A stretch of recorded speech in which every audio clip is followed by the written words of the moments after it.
Hi there. Welcome to Conversations and Connections. I'm your host, Sandee.macgregor, and I'm so glad you are here. You are going to be invited into the conversation with so many different people on their faith journeys, and I can't wait to get started. Here we go.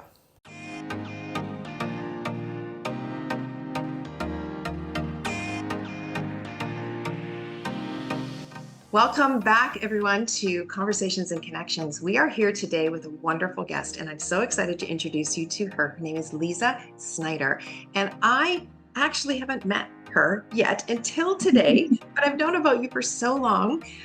We have a really unique connection in that your husband and I, we went to Trinity Western University together, and that was a long time ago, back when we were 19.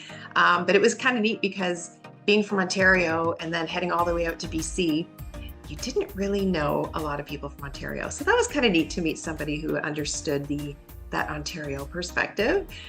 So anyway, we're very excited to have you here today to learn about you and God's faithfulness in your beautiful journey. And you graciously wrote a blog post that I will link so people can read a little bit more detail too about your story. So we're going to be talking a little bit about that today, and I just want to welcome you. So thank you. Thank you for being here today. Thank you. It's lovely. Thank you for having me. Yeah. So let me just share a little bit about you so people have an understanding of who you are. So you were born and raised in Nairobi, Kenya, and you moved to England to study for your BA, honors BA in sports science and sport leisure management. And upon your graduation, returned to Kenya to work in the family boutique hotel, which I can't wait to talk a little more about, managing different conferences and private events. And then after marrying your Canadian husband, Brian, in Kenya, you moved to Canada and were employed as a travel agent and working at a program director called Give International. You were multilingual, you've traveled extensively, and I'm just going to run through a few of these places because it's just amazing. I'm living vicariously through you. As a tour guide and independently to Kenya, Uganda, Tanzania, Kilimanjaro, which I think you led a climb. Am I correct? Yes. Twice. Go ahead. And Zambia, Botswana, Namibia, Morocco, and you currently are in the process of your master's in divinity at Wilfrid Laurier in spiritual care and psychotherapy. And on top of that, you have 3 lovely children. So maybe you can fill in some of the gaps there as to what else is going on in your life, a little more detail of your schooling and your job and your kids. Yeah, thank you. And that is all pretty much still sort of what's going on in my life. I still am a travel agent. I sell travel, I sell airfare, and guide trips, some alongside Ryan, some independently. There are a couple more countries to add to that list. I recently was in Turkey at the start of last year. And yeah, so lots of travel, and I try and balance that all too with motherhood. My kids are now, Savannah turned 18, so she's already at that adult age. Niall is going to be 8 next week on Wednesday. And Leo is 4.5. So a little bit older from when we last connected. And I'm still doing my master's. I am coming to the end of that. I have been seeing clients under supervision, which has been really incredible. And so I'm almost sort of at that 200-hour mark in terms of seeing clients for psychotherapy. And I should be graduating at the end of August. And then we'll be transitioning to a new country again. Yes, maybe you can share a little bit about that transition that's coming up and how that came to be. Absolutely. So yes, Ryan, as I mentioned, maybe I hadn't mentioned that previously, but he does teach at the University of Humber. He's teaching sustainable tourism and geography there. He's been teaching for about 11 years now, I believe, and he's been granted a sabbatical. So this year, starting in August, we decided as a family we would relocate to Kenya for about 10 months. And it's just an incredible opportunity for him to have that, for the timing of it at the end of my studies. And when our children are young and able to transition easily out of school and into a new place. I have family there, of course, and extended family, cousins. So I really look forward to connecting with them and just learning more, seeing my kids learn more about our culture and kind of the language. And Savannah, my daughter, will be coming with us as well. She's passionate about Kenya. She has several projects that she supports there. She enjoys the safari industry. She is learning about guiding and all the animals. So it's just beautifully coming together, this opportunity to all be there. And then eventually we'll come back to Canada in 2025 and start the new school year all together again. Oh, honestly, I just think what a God-given opportunity. What a gift that you have to go, not just because I know that you do go as a family for, say, 2 to 3 or 4 weeks at a time to do with guiding and then visiting family. But this is just like you get to plant yourself, dig into your roots, dig into your family, and just create these memories, honestly, that your kids will look back on with just joy for years and years to come. So what a gift. Yeah, no, we feel really fortunate. And when we take people on safaris to different parts of Africa, we want to encourage them to learn about not just the animals, which is a lot of why people want to come. The wildlife is phenomenal, but the people, the culture, and how to connect with others in a way that is really unique, how to be part of people's lives on a day-to-day basis, and kind of have this sharing aspect from both ends. We learn from each other, and people grow and come back feeling just totally exposed to new things that they hadn't. No, so I appreciate it. Yeah, it's a wonderful opportunity. Absolutely. I know that I've seen, just following Ryan on social media and yourself, and just the pictures that you post when you've come back from your trip, and how many times he said you should probably consider going on a safari, Sandy. I'm like, it's not out of the question. Sending that invitation to you today as well. Oh my goodness, that would be amazing. And it would be interesting because my grandparents and my parents were missionaries in Africa. And so to go back there would be really exciting. So you never know what's going to happen. You never know. Yeah. Okay. Yeah. Well, watch the space. Hopefully, yes. You never know. It's never off the table, right? Yeah, absolutely. Yeah. So maybe you can share a little bit about your early beginnings in Kenya, and a little bit of your early faith journey and going into the family business that you were involved in. Absolutely. So I was born in Nairobi in Kenya, and I'm the youngest of 3 girls. We're a close family, and my father was traveling a lot to the US for work. He was working as an economist for the World Bank, sort of during the 80s and early 90s. And so my parents both lived and worked in Europe and in the US, sort of in those early years. And the advantage was that we got to travel frequently through our younger years. And I guess that sort of created that excitement around travel. For sure.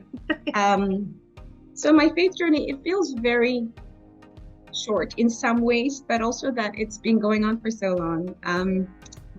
And so religion, it's part of my childhood experience for sure. And as you grew up as a child in Kenya, a large portion of the country, up to 80% or so, identify as Christians.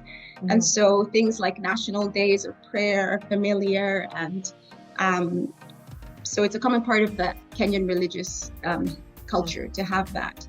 And in terms of my education, I went to Christian schools and I went to Anglican schools. In fact, I went to a Catholic school as well. And so that also was kind of also organically happening in that way. And additionally, my dad was a member. This church was called St. Francis. It was an Anglican church in Nairobi. My mom went to a Catholic church. So they did go to different types of churches. And depending on the week or the day or the event, we would alternate, my sisters and I, to each church. And my parents would have small Christian gatherings at the home, depending on who was hosting which week, just similar to what you'd see here too. So in that sense, I did know who God was from an early age. He was talked about in our home, and he was ever present in that way.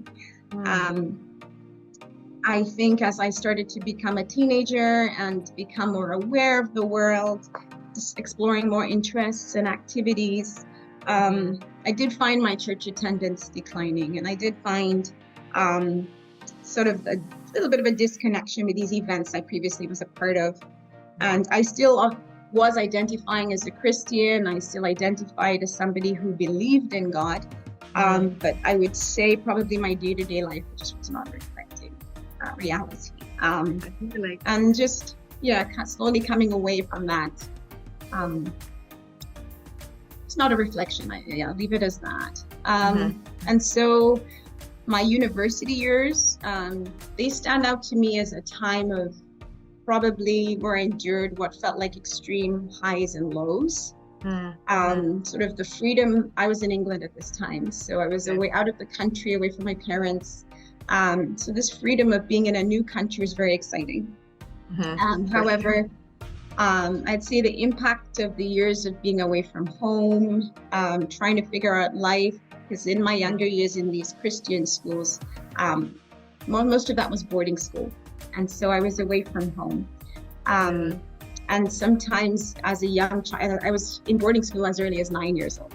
And so in reflection, I would say perhaps sort of those emotional unmet needs I might have had missed out on during that time sort of ended up creating this storm for this perfect storm of self-identity issues and self-esteem issues. And sometimes in really dark times, I would be seeking God and wanting to have him help me pull out of this darkness in this place. And over the years, this is sort of leading up to now my 20s. Sorry, I think I skipped ahead a little bit.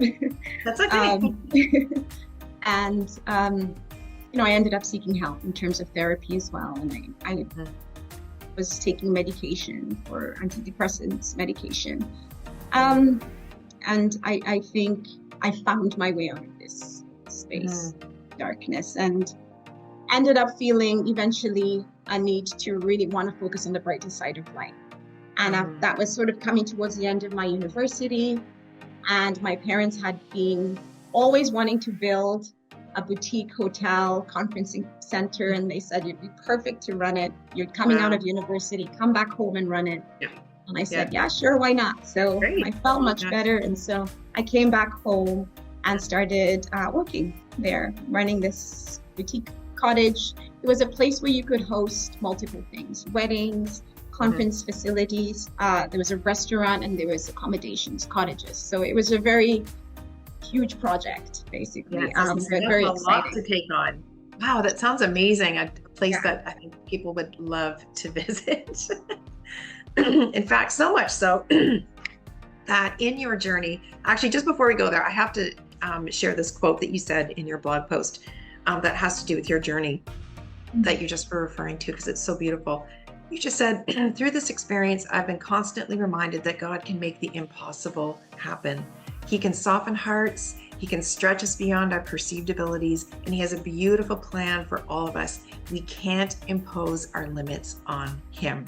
That struck me when you wrote this, not like a few years ago. And then when I was reading again through your blog post, I thought, if we could all live with that mentality that we can't impose limits on him, I feel like we would be out of our box, this prison that we put ourselves in, that we're the ones that are imposing limits on ourselves, and we're blocking ourselves from this freedom in a relationship with Christ and the beautiful plan he has. And I love how you shared how you did walk through these dark times, because I know that people that are watching this, we can all relate, because we've all gone through these dark valleys.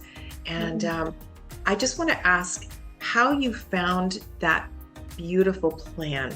Where, like, I know you referred to it as you were coming out of university and getting into the boutique hotel family business, but was there something specific you can recall that really just God put on your heart as this beautiful plan that he had for you? I think most of the time when I have deeply struggled with things, I found a deep connection through prayer as a way of sort of reconnecting. I think prayer sustained me through those years more than anything, because it was like feelings of such desperation. It's actually funny, I'm getting a little bit emotional as I think of it. It's a hard journey. Yeah, it's recognizing that even in those depths that he's there. when you felt so alone. Yeah. Um, Yeah. and so Yeah. do you think back from here to there to see All of God's goodness, all of his faithfulness, and how he carried you all the way through these moments that you literally could never have done on your own. And I'm sure you can see that now, right? Yes, yes. It's that Yeah. small voice. He's there in those dark places where you feel the most alone. And then he's still there, even when you come out. It's amazing, the steadfastness of his grace. Oh, and yes. that's what I was really leaning into, and just sees with so much more clarity now. Yeah. It's always interesting to me when you hear that. You hear when we're in these dark times that nobody wants to go through, but that's when he reaches us, and that's where our hearts are the most soft and ready. And then when we look to him and we put our gaze on him, all of a sudden we're like, oh, there is hope. You are hope. You are hope. You are my Heavenly Father, and you are getting me through this. And he did. He walked you through it, and was not an easy time.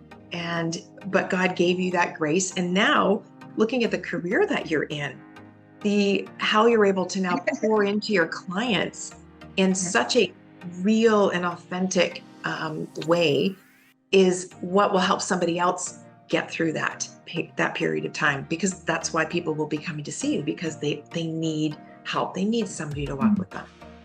Yeah, absolutely. Yes. I certainly feel a deep desire to help others, because you do get a sense of deep understanding of what others are going through when you have traveled that journey. So I'm really thankful that I can do this. Yeah. And alongside all the other things I get to do, it's really wonderful. I'm fortunate and I'm blessed in that way tremendously to end this journey. And to be able to continue, I'm hoping that I can also do this if we do eventually, I don't know what the future holds. We might end up moving back to Kenya at some point in our lives as well. And to be able to also give back, in terms of this career to people in Kenya as well. So it's great. I love that. That is so great. Yeah. Okay, so enter in this unique phone call that you received when you were at the boutique hotel. Somebody wanted to book an event. So maybe talk a little bit about how that all unfolded. So I was working, as I said, at the hotel, and I got a phone call from this person. His name was Ryan, a Canadian man who wanted to find a venue where he could host an IT-based company that were looking for a venue. And so he had done his research and ended up deciding that our venue would be the place to do it. And so a lot of emails back and forth just with the planning of it. And early February, this was 2012, we connected, and he brought this group of 40 delegates to have a conference at the lodge. And so it was a really beautiful day. It went really well. And so at the end of it, he decided he would host the group he organized some food and some drinks for them to have, just as a way to kind of end the day nicely. And following this, he organized everybody and off they went. And so typically in Kenya, when you have an event, at the end of the event, it's customary to pay for the full day that you've spent there and whatever costs are incurred, and then you clear your bill and you leave. And Ryan, in this case, had not done that. He gathered all his guests up and left. And so I called him in a panic, thinking have been scammed by this Canadian man, and how could I let this happen? And he just casually mentioned, oh no, I was just going to come back and pay it tomorrow. And I said, but you can't do that. And so that's not the way it works. True to his word, though, he did come back the next day. He paid, cleared his bill, and then asked me out on a date. And so that was the beginning of our I love it. relationship. Yeah. So we connected after that a couple of dates, and I got to learn a little bit about who he was and his life story. I learned about his faith journey as well, and yeah, I was really blown away. Yeah. It was complex because, of course, he was living in another country, Yes. established A little bit there. of a problem. Yeah. And we just thought, what are we going to do? Is this really realistic? And it was just, we both realized we needed to pray about this and figure Yeah. out, is this something that's Yeah. crazy? Is it something Yeah. that can happen? Yeah. And we did. And Yeah, we did. we prayed and we talked and continued to just kind of think through what could this relationship look like. Yeah. And sort of 2 years on, we had made plans for marriage and we had worked towards me coming here and setting up life. And so it happened. Yeah. Yeah. Yeah. It's amazing. And you got married though, in Kenya, correct? We did. And then how long after? So where did you guys get married then? Was it at the boutique? Okay. Yes. Yeah. Okay, good. Thought so. It was a beautiful day. We got married in December 29th, 2014. And it was just amazing. We had some friends and family fly in from Canada, including Ryan's mother, and it was a gorgeous, beautiful day. Oh yeah, the pictures were fantastic. It was stunning, stunning pictures. So then after the wedding, that took you guys back to Canada. Yes. Pretty much. Yep. We arrived in January in the freezing cold, and it was a huge shock. Yes. That was a hard shift and quick shift into cold Canadian winter. And it was a very different experience for me. I was a wife. I was a mother. Savannah was living with us. She was 8 years old at the time. Ryan had to go back to work right away, and it was January. And so I really quickly took on a role of caretaking and all the things that mothers and wives do. And also trying to figure out immigration around what I needed and job hunting. It was a huge, busy season. Lot. And so much all at once. Absolutely. And sort of trying to find friends and make friends as well. So all these layers of different things that needed to be done. Again, like I just held on to prayer, right? Prayer leading me through this. And that was 10 years ago already. It's amazing how time flies too. But he's just been consistently here for us. He's just held our hand, and we've been able to get through so much. And so our family is so close. My relationship with Savannah is, it's beautiful. She's been, involving me with her life throughout her years. And similarly, and we talk freely about anything, and that's really she's beautiful. just loved her brothers as they were born, each one, and bonded with them so beautifully. It's just been a really wonderful experience. Hard, but like worth everything. Oh yes, exactly. I mean, it was brand new for her and brand new for you. So you had to kind of both figure out, what does this look like now? And she's here now, and she's my mom. But together, you and Ryan were so strong already as a couple, and your foundation was on Christ, and you already had that beautiful concept of prayer in your life that despite the hardships, and it wouldn't have been perfect, it would have been hard to navigate just with an 8-year-old and, okay, what does this look like now today in January, right? But I can see the strength of you guys as a couple and your determination as a family to make this work and to show her that, you know what, I'm all in, and I love you, and I love Ryan, and we're going to make this work despite the hills and valleys, right? Yeah, absolutely. Yeah. And just the fact even that Ryan had been bringing Savannah with him on trips, and he'd exposed her to, so many parts of, so many cultures, so many experiences. When we go to Kenya, we spend time in the slum areas sometimes, we spend time in orphanages. And that is something she would come with us and do that even now. And still, and like I said, she has projects that she works on there. And I think that kind of opens up sort of your world in a way of recognizing that really we're all the same. We're all connected to God. We're all in this together, and we all have that love for one another. And that kind of also, I feel, had a massive impact in how our relationship was also able to really organically open up really well. God knew what she needed. God knew what you needed. And it's just a beautiful, beautiful look at how God uses situations that are tough and that are a struggle. But look what he has done and the goodness of God. He is so good. He is so good. I love that. I love the picture too. I think you guys had posted, or Ryan posted a while ago, when she was really young at the orphanage, and then the same group of people at the same orphanage. On a more recent picture, I thought, I just love that full circle moment of how in her life, and what a story Savannah has to tell, and well, obviously your boys as well, just how God has orchestrated this beautiful connection to Africa, and I think more countries probably to come, probably. Yeah. She has the travel bug as well. Yeah, and that's good. That's great. Yeah. She's in the right family to be able to do that. Yeah.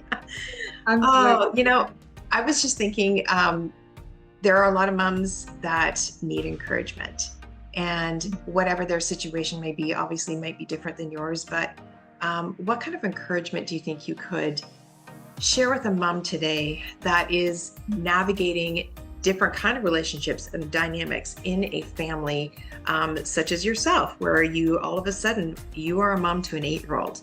What would you say to a mom today to encourage her in the process of these family dynamics that are challenging? I would say certainly remember you're not alone, ever. Even when it feels like you are, you're not. Like, there is so much hope in prayer. There's so much hope in the Bible. My favorite verse I have written out here is Matthew 11, verse 28 to 30. Come to me, all who labor and are heavy laden, and I'll give you rest. Take my yoke upon you and learn from me, for I am gentle and lowly in heart, and you will find rest for your souls. For my yoke is easy and my burden is light. And I always love that verse. It's really one that's carried me through the years. And it's just always saying, go to God and rest there. That's the best rest you'll get. Yeah, I love it. So Trying good. to keep up. I mean, of course, you'll get your physical rest if you can, and emotional rest, but you won't get that spiritual rest, which is really what you need. Yes. And so I would say, don't be afraid to reach out for him in that way and connect. And connect with other people, connect with other mothers, and be vulnerable and authentic to what's going on for you. Yeah, and important. Find people who you can pray together with, who can keep you grounded, and remember that you can rest in God. And so, I would encourage that connection, essentially. Yeah. Right, just starts with understanding, though, that you aren't alone in this, even though it can feel like you. Oh, for sure. I think moms would just shake their head going, yes, because there are days where you're at home with the young kids and you're not connected with community, because whether your kids are sick or there's just different things going on, there are definitely moments where you're not going to be able to be in that community. But I think, like you said, just encouraging them to get out there, to connect with a mom's group, a Bible study group, church group, because we all have these stories that need to be shared, and we learn from one another, and the enemy wants nothing more than to isolate us and to convince us and to lie to us that we don't need community, we don't need to share a story, and we need to stay home and be by ourselves. And that's just not the case. Or the opposite of just immersing yourself in your career. And, there's so many different ways that we can isolate ourselves, right? I think so.